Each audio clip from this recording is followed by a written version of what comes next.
दोस्तों नमस्कार। आज बहुत खुशी की बात है कि आज हमारे बीच एक बिहार की बेटी हैं, बिहार की एक बच्ची हैं, नो डाउट, और इनका जज्बा बहुत बुलंद है और ये अभी बेलारूस में पढ़ती हैं और एमबीबीएस की पढ़ाई वहाँ कर रही है। और बहुत संजोग की बात है कि आज टर्निंग पॉइंट स्कूल में आई हुई हैं और हम इन लोगों से रूबरू होते हैं कि आप ही रोशन जी, आपका कोई क्वेश्चन है तो आप पूछिए। गुड इवनिंग मैम, मैं बेलारूस के बारे में कुछ जानना चाहता हूँ। देखिए, जैसे बेलारूस जो कंट्री है, तो बेलारूस जैसे इंडिया में जैसे इंडिया में कश्मीर, तो कश्मीर के लिए जैसे पाकिस्तान और इंडिया के बीच में कश्मीर है, तो उसी तरीके से बेलारूस जो है वो रशिया और यूरोप के बीच में आता है। ठीक है। और तो ये जो कंट्री है, यहाँ की जो लैंग्वेज है, यहाँ की लैंग्वेज रशियन है। और यहाँ की जो करेंसी है, तो करेंसी जो है वो करेंसी जैसे रशियन की जो करेंसी है और जो बेलारूस की करेंसी है, ये दोनों करेंसीज डिफरेंट है। ठीक है। तो दोनों ही रूबल्स हैं, लेकिन एक रूबल्स और एक बेलारूशियन रूबल्स। तो रूबल्स की जो वैल्यूज है, तो ये डॉलर्स के कंपैरेटिव अगर देखा जाए, तो अगर $1 है तो वहां पे 2 रूबल्स होंगे। ठीक है। या फिर 2 रूबल से ज्यादा भी हो सकता है, वो वेरिएशन स्टॉक मार्केट के हिसाब से ही होता है। लेकिन मतलब कि यहाँ की इकोनॉमी से अच्छी इकोनॉमी है बेलारूस की। मैं पूछना चाहता हूँ कि बेलारूस के लोगों का मोरल वैल्यू कैसा है? मॉरल वैल्यूज देखिए, जैसे यहाँ पे क्या होता है ना कि यहाँ पे आपकी कोई चीज गिर गई, ठीक है, या फिर आपकी जो चीजें हैं, मतलब कुछ भी, जैसे आपको कोई हेल्प चाहिए, आपको बिल्कुल भी लैंग्वेज नहीं आती, ठीक है, आप बेलारूस आप वहां गए, ठीक है, तो आपके साथ ऐसा नहीं है कि वो लोग मतलब आपको बुरे तरीके से ट्रीट करेंगे। वो आपकी हर चीज में आपकी हेल्प करेंगे। आप एक शॉप पे जाते हो खाने के, आपको क्या चाहिए, आप मतलब कि अगर आप लेते हो तो वो आपको किसी भी तरह से एक्स्ट्रा चार्ज नहीं करेंगे कि मतलब कि अगर फूड का इतना दाम है तो ज्यादा ले लिया जस्ट बिकॉज आप वहाँ के नहीं हो या फिर नए हो, तो ऐसा नहीं है। उनके पास जो फिक्स प्राइस है वही आपसे लेंगे। और ऐसा नहीं है कि आपको कुछ नहीं आता तो आपका मतलब आपसे एक्स्ट्रा कुछ लेंगे, तो आपको बेवकूफ नहीं बनाएंगे ऐसे नॉर्मली। ठीक है। तो और आपकी हेल्प भी करते, आपको चीजें लेने में भी हेल्प कर देते। और जैसे अगर आपका कोई चीज अगर गिर गया, बस में गिर गया या फिर रास्ते में गिर गया, तो वहां पे क्या होता है कि आपकी चीजें आपको मिल जाएंगी वापस। यहाँ पे अगर कोई चीज अगर गिर जाती है तो हमें वापस नहीं मिलती, क्योंकि यहाँ पे जो लोग होते हैं, तो यहाँ पे लोग वापस रिटर्न करना बहुत रेयर है, मतलब बहुत ऐसे कम लोग मिलते हैं अपने। बहुत सैकड़ों में कोई मिल गया नहीं तो नहीं होता। वही राजस्थान में चले गए हैं, लेकिन बाकी नहीं है। हाँ, तो वहाँ पे जो इंडिया के जो बच्चे हैं, तो राजस्थान से वहाँ ज्यादा बच्चे जाते हैं। मतलब ज्यादा मतलब कि एक तरीके से जैसे मेरी जो क्लास थी, तो मेरी क्लास में मैं एक इंडियन थी और बाकी मेरे जितने भी फ्रेंड्स थे तो राजस्थान के थे।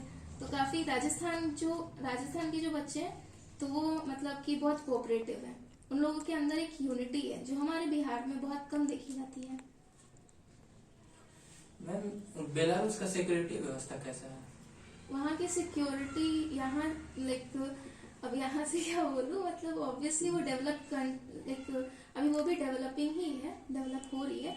लेकिन यहाँ की जो सिक्योरिटी है, यहाँ आए दिन मतलब हम लोग देखते हैं, न्यूज चैनल्स देखते हैं, इतने सारी चीजें हो रही है, मतलब क्राइम हर दिन ही कुछ ना कुछ होते रहते हैं क्राइम। वहाँ का क्राइम रेट काफी कम है और वहाँ पे क्राइम बहुत कम ही होता है इस तरीके से। और जो लड़कियां हैं, तो लड़कियों के लिए भी यहाँ पे सेफ्टी बहुत कम है। लेकिन लड़कियों के लिए बेलारूस बहुत ही अच्छी जगह पढ़ाई के लिए। अगर किसी को फॉरेन जाना है और वो लड़की है, तो वो बेलारूस जा सकती है, क्योंकि बेलारूस में लड़कियों के लिए मतलब सेफ्टी मेजर्स ज्यादा है वहाँ पे। क्योंकि यहाँ पे मेल डोमिनेटिंग सोसाइटी है, तो लड़कियों को थोड़ा सोचना पड़ता है। लेकिन वहाँ पे फीमेल डोमिनेटिंग सोसाइटी है, वहाँ पे फीमेल्स ज्यादा हैं। वो जितने भी बड़े पोस्ट हैं, तो उन सब पे फीमेल्स काम करती हैं। मतलब एक बस की ड्राइवर से लेके और जो जो ऑफिसेज हैं या फिर जो हॉस्पिटल्स हैं, जितने भी मतलब इंजीनियरिंग वर्क्स हैं, तो सब में फीमेल्स वहाँ पे मतलब अच्छा काम करती हैं। तो वहाँ पे फीमेल्स के लिए सिक्योरिटी फीमेल्स हो या मेल्स हो, वहाँ पे सिक्योरिटी अच्छी है। वहाँ पे क्राइम्स बहुत कम होते हैं और वहाँ पे आपके साथ कुछ भी ऐसा कुछ गलत नहीं होगा। लेकिन हाँ, वहाँ की जैसे हर कंट्री के कुछ रूल्स होते हैं, अगर आप उन रूल्स को फॉलो करते हैं, आपके साथ कुछ भी गलत नहीं होगा और वो लोग आपको कोऑपरेट करेंगे। इवन आप जो पुलिस वाले होते हैं वो भी आपको कोऑपरेट करते हैं। ऐसा नहीं कि मतलब पुलिस है तो वहाँ की पुलिस है और आपके साथ कुछ ऐसे मतलब कुछ भी होगा तो आपको मतलब कि आपका साथ नहीं देंगी, तो ऐसा नहीं है। वहाँ की पुलिस भी काफी साथ देती है। तो वहाँ के सारे लोग मतलब पब्लिक कोऑपरेटिव है, यूनिवर्सिटी कोऑपरेटिव है, पुलिस भी कोऑपरेटिव है, तो ये सारी चीजें वहाँ अच्छी है। इधर से कोई बेलारूस में पढ़ाई का रूटीन कैसा है?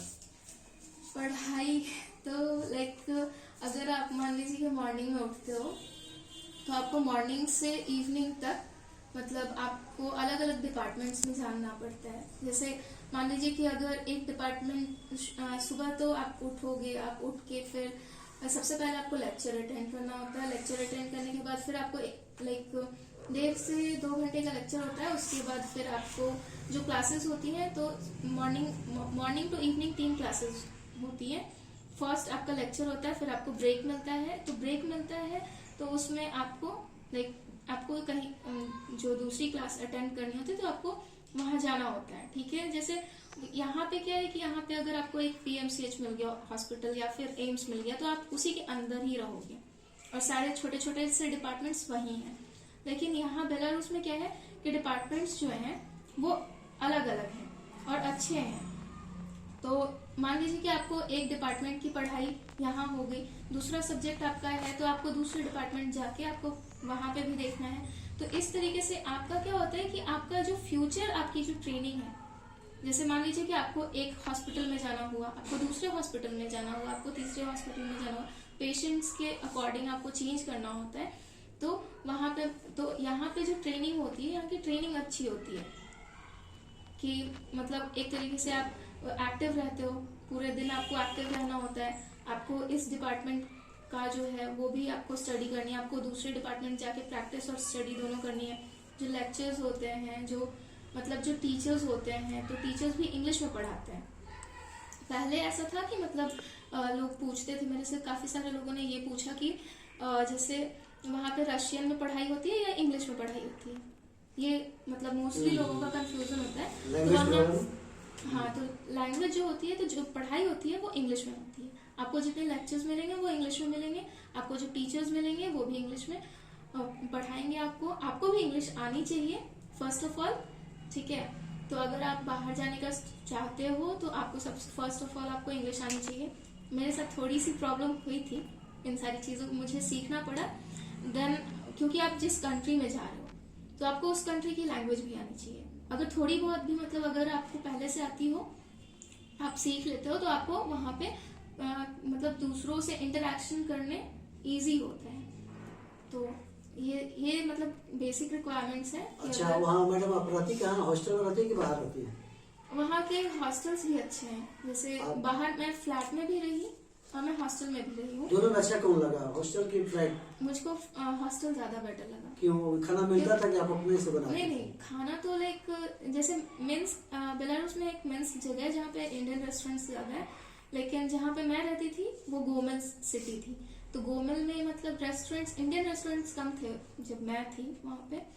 लेकिन अभी वो लोग इस चीज पे काम कर रहे हैं, मतलब आगे हॉस्टल्स में जो बच्चों को जो प्रोवाइड करना है ये सारी फैसिलिटीज अभी, क्योंकि पहले बच्चे भी कम जाते थे, अभी बच्चे भी ज्यादा जा रहे हैं, तो उनके फैसिलिटीज के अकॉर्डिंग वो अब ये सारी चीजें प्रोवाइड कर रहे हैं। लेकिन जैसे मान लीजिए कि आप खुद से बनाते हैं तो आपको पैसे भी कम लगते हैं, आप खुद से बना सकते हैं खाना। वहाँ पे जैसे जो आग नहीं लगने का, जैसे आप बच्चे खाना बना रहे हैं हॉस्टल में तो आग लगने का डर होता है, तो वैसा भी नहीं है वहाँ पे जैसे इंडक्शन, हमारे यहाँ पे इंडक्शन होते हैं, वैसे वहाँ पे प्लेट का होते हैं। तो आप मतलब उस पे मतलब आपके साथ कुछ भी ऐसे दुर्घटना ना हो, इस बात का वो लोग पूरा ख्याल रखते हैं। तो हॉस्टल में, और हॉस्टल ऐसी जगह है जहाँ पे मतलब कि आपको अपने जैसे लोग मिलेंगे, जैसे इंडियन लोग मिलेंगे। बहुत बहुत धन्यवाद, आप यहाँ पर आई, इन बच्चों को मोटिवेट की और बहुत अच्छा लगा, क्योंकि एक इंडिया और दूसरा बेलारूस वैसी जगह का आपने परिचय दिया और वहाँ पर पढ़ रही है। आप इसी तरह से जब भी आप अपने यहाँ आइए तो जरूर आइएगा, आपका स्वागत होगा। और इनके लिए बहुत बहुत धन्यवाद, एक क्लैपिंग बहुत बहुत धन्यवाद, वेरी मच। Thank you. पता नहीं क्या थी।